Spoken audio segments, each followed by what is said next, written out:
Hi, I'm Todd Banco with Prairie Edge Service.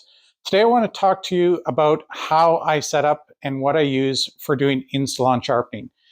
In-salon sharpening is a specialized mobile service.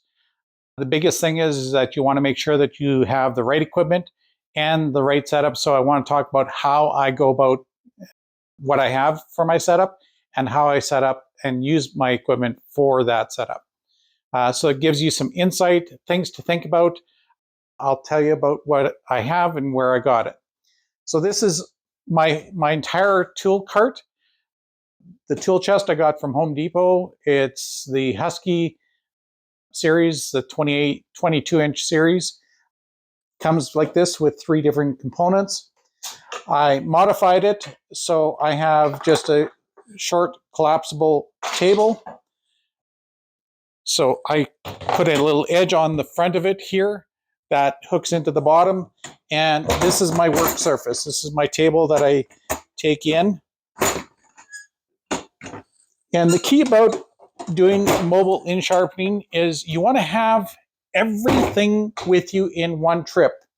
You don't want to have to turn around and make multiple trips. The more trips that you make, the more of an inconvenience that you are doing. Now, I carry my own stool. This is a stool from Amazon. It's a beautiful little unit. If you do look for this, what you want to do is you want to find the ones that have these little hooks. This thing will take something like 260, 300 pounds.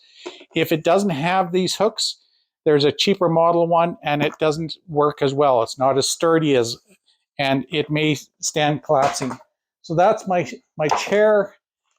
I don't need anything from the salon or the stylist. The only thing that I need is just an electrical outlet. So I have the Sharpening. I love the Sharpening because it is quiet, it's small, it is compact, and I don't have to worry about having anyone else. Now, next thing that I have to do is I need an extension cord. So I have this cord caddy, allows me to go up to 25 feet away. A lot of times I might be right next door to, but at least anywhere that I'm running a long extension. There we go. There's some power. So, and I've got on-off switch here. So that gives me that ability. The other thing too that I have is I put a surge protector on the front of my unit. That way, if anything does happen, there is sensitive, I want to say, drive controllers, motor controllers that are in the unit. And I want to protect that so that I don't get a surge and cause my device to go out of service. The other thing too that I put down right off the bat, I have a silicone mat. I got it from Amazon. This one is the size of my table. The reason is that the silicone, doesn't matter if I'm spraying with alcohol or anything else, it gives me a nice clean working surface. And you saw that I could have that turnaround rolled up, and it gives me some place where it can be cleaned after the fact, and I'm not making my table surface all ugly and marked up. I also put for in-salon, I wear a lab coat like this. And the whole reason for that is, number one, is it gives me identity with the salons. Number two is it makes me look like as if I'm part of the team, especially when I go into the higher end salons. Higher end salons, the clients get robes. The stylist will have stuff. So I'm trying to make myself look like as if I'm part of the team in the salon. I'm not supporting the clients. I'm supporting the stylists who are working with the clients. So I want to make that professional appearance as if I'm part of the team in there. A couple of other things that I have in the bottom here, like you saw, the bottom box does hold the Sharpening really nicely. It also holds my caddy. I have a couple of booklets that are sleeves, and that's where I have my sanding discs. For that, I also keep a couple of extra things in here at the bottom. I have my curved shear adapter in the bottom, these type of things that I might use occasionally. And if I have to turn around and do knives, I made a little jig for actually measuring a reference point for my angle, my standard angle that I have. And it just holds on by a magnet on my Shymek. Continuing on with my setup and getting set up, it only takes me, I'd probably say, about 8 minutes to get set up. In the middle cabinet or the middle tool chest is where I have all of my tools. I've got my water bottles, my alcohol bottles. I've got a little tool box. I've got my paste for that. I have a little rack for my sanding discs. I'll just talk about that shortly here. Let me just get this placed out.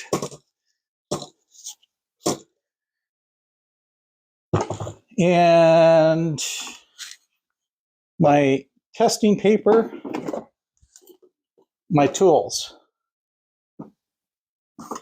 Also in here, I have my bending beam. So I've got a plastic one and a metal one that I've made. Something else that I carry. So I'll talk about the whetstones, but I also have my diamond coarse whetstone or reference bar. This is a 300 and 1000 grit. So when I have to do a huge repair where someone's really damaged the internal ride line, I sometimes have to pull that one out to fix the type of damage that I see from previous sharpeners.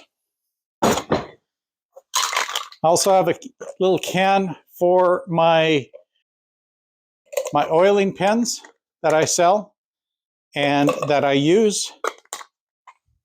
And I use camellia oil in my pens. I fill them up myself.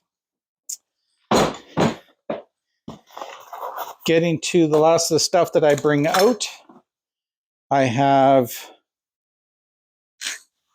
microfiber cloths and stuff for prepping. And that's typically what I have. Now, the other thing too that I'll just before, and it's kind of like if I showed this for how I get set up, it would be a lot faster, but I guess I should really go through and just talk about a few more things that I have in my trays for parts and things like that. So I have a huge whack of microfiber cloths that I keep in this guy here. If I have a situation, I have these microscopic over the eye pieces that if I need to look at something where I need my hands, this will come in like this. And now I can work anywhere from 1.0 to 2.5x where I'm really working on something that's very detailed and I need access to my hands. Do I use it a lot? Not a huge amount. I have my scissor plier opener. I've created a type of a jig that I can mount right on my post here, and using the edge of the Shymek, I can put curved shears in with my curved whetstone and be able to do inside ride lines. That's something I made. The other thing too that I carry is a tap and die set and micro drill set for the times that I have to fix taps for either the bumpers. Usually it's the bumper area that is causing problems that I have to fix. I also carry a secondary set of glasses if I inadvertently grab the wrong ones when I leave home. I've always got a set of glasses with me. Got some other hair samples, that type of stuff that I use. So that's this box, and I get an extra box. Like this kit normally comes with a set of 3 where there's large one, the middle one, and a thin one. And I bought an extra one of these trays or parts tray, took all the dividers out of it. So that's what I make up. In my other one here, I have my point of sale. So I can do debit or credit card, both my printer and my terminal.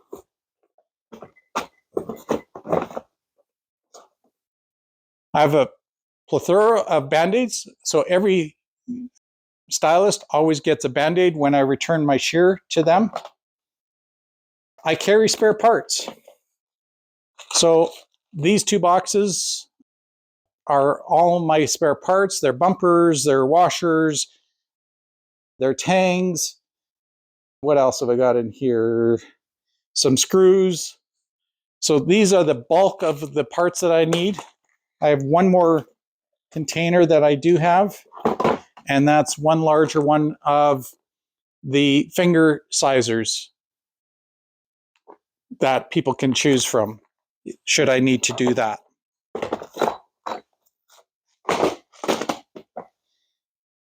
The additional tools that I have in here, I have the hammer for doing hammer sets and my dolly. So my hammer is from Dennis Brooks from Hamagori USA.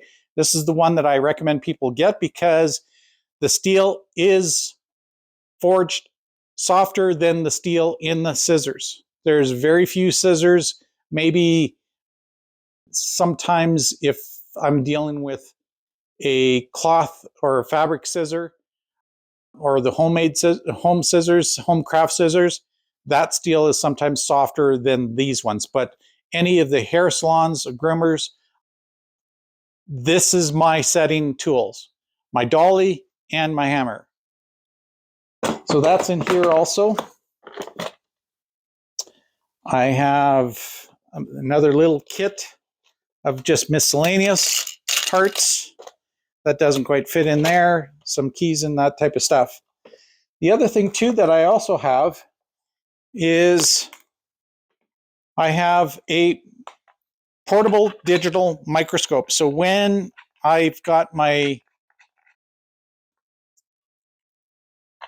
need to show something to a stylist, this portable digital microscope allows me something that I can record both from a photograph perspective and a video perspective, and I can show it directly to the stylist where I can point stuff out on the screen versus having them look through my loop or my magna wand, and I can't guarantee they're seeing what I'm seeing. So when I need to do that, I will pull this out and show people directly what it is that I'm looking at and identifying as part of the issue or problem when I need to discuss a bad situation to a stylist. That way I ensure that I've got good communication and we're both talking the same point. So I'm not assuming they're getting and understanding what it is that I'm pointing out. Just quickly put that back away and get set up here. So those parts that I've, just as a quick thing, how and where, and everyone's going to turn around and ask. My parts bins are just off of Amazon. That little microscope, digital microscope, again, is off of Amazon. I'll see if I can turn around, put links in the description below of exactly what those are. The magnifiers, the dual edge or dual glasses, those are from Amazon. Last of my setup. This now becomes part of my work table. I have a non-skid mat, typically from the dollar store, for basically like a shelf liner to prevent it from moving. And what I ended up doing is I got a piece of plastic. I cut it to the shape of the inside. So when this is open, it can actually just drop right in, and it fits underneath the cover of the larger toolbox. And with that, that now becomes my work surface for my whetstones. I normally put this right here. I'm just going to set this down on the ground, talk a little bit about that. So I use 2 whetstones. I use a 2000 grit Naniwa Gurken Arrat as my primary stone. So I set that up like this. And then I've now been, after a few years of just using the 2000, I'm electing to go to using a 5000 grit Gurken Arrat in the 5000 grit. I use 2 different cloths so that way I'm not dealing with the cleaning aspects and transference. Last part that I do, I have a microfiber cloth set up, and this is my work surface. Just put that over there. In my toolkit, this box I think I got from the dollar store, and it's the box. It's a nice size box. I can't remember what size it is. 3 liter. I don't know if it actually lists on here the dimensions. No, but basically it's the same size as a CD. So a lot of times I use these in previous past for holding and storing CDs and making them, taking them on the road or stuff like that. I have my Magna wand for doing my own personal inspections. I have a little parts bin that holds my keys, my shear keys. And what I like about this is a Trudeau little parts bin. And I got that, I think, again from dollar store, but it's got the magnet. So it just sits magnetized and sticks to the top of the Shymac. I've got my abrasive cleaner. And then I turn around and grab all my parts that are my tools that I need.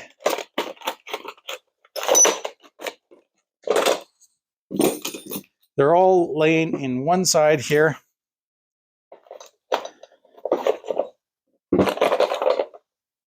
Lay them out. And this now becomes my setup area. So this is my work surface.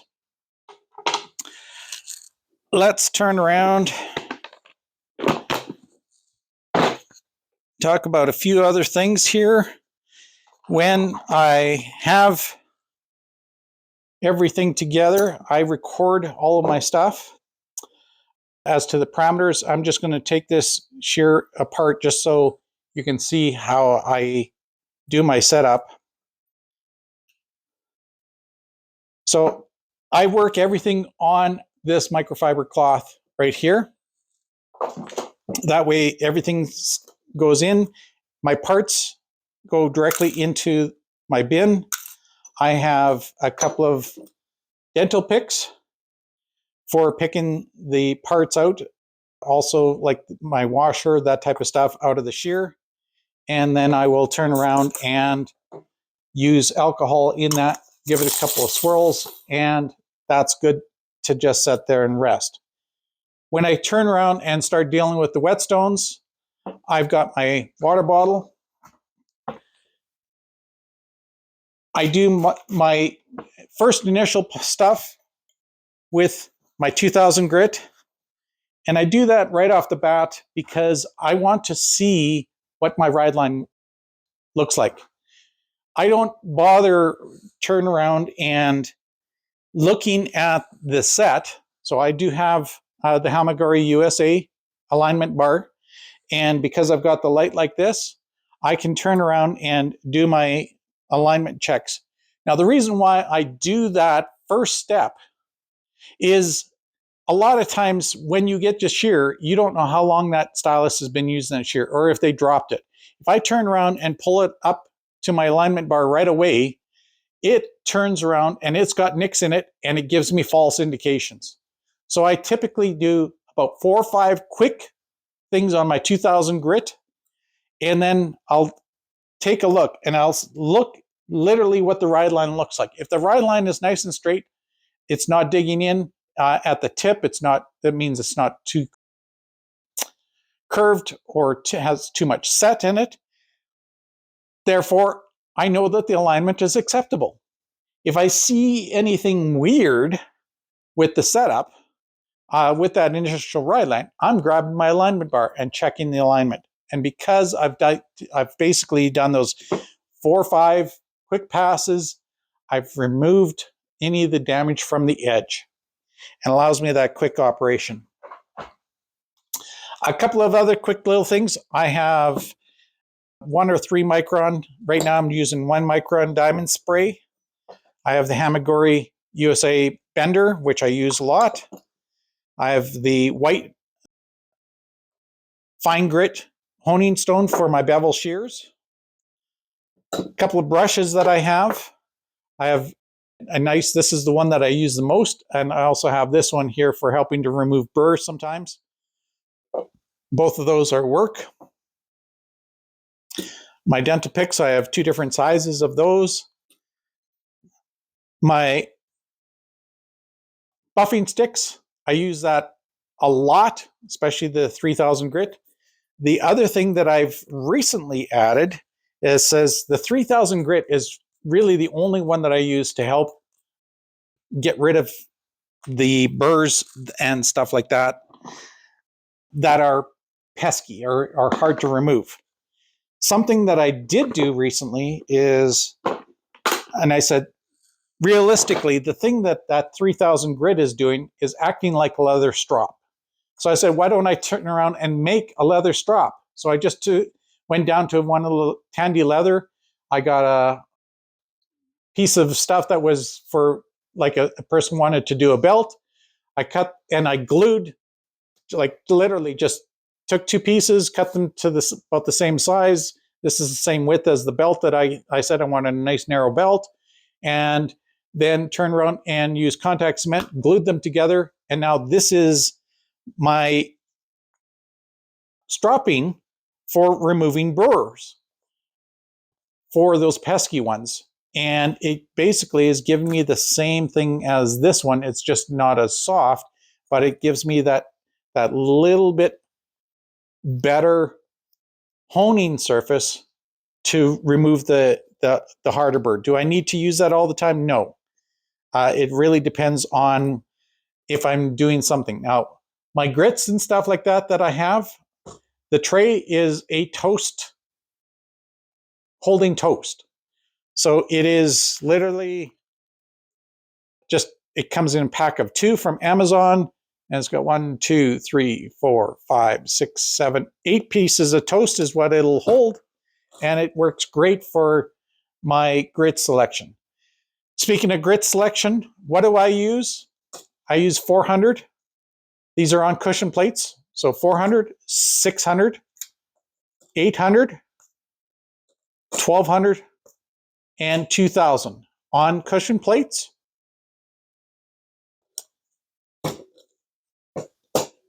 And the majority of my work is actually 600, use 600, and use 1200. That's the majority of my work right there, these 2.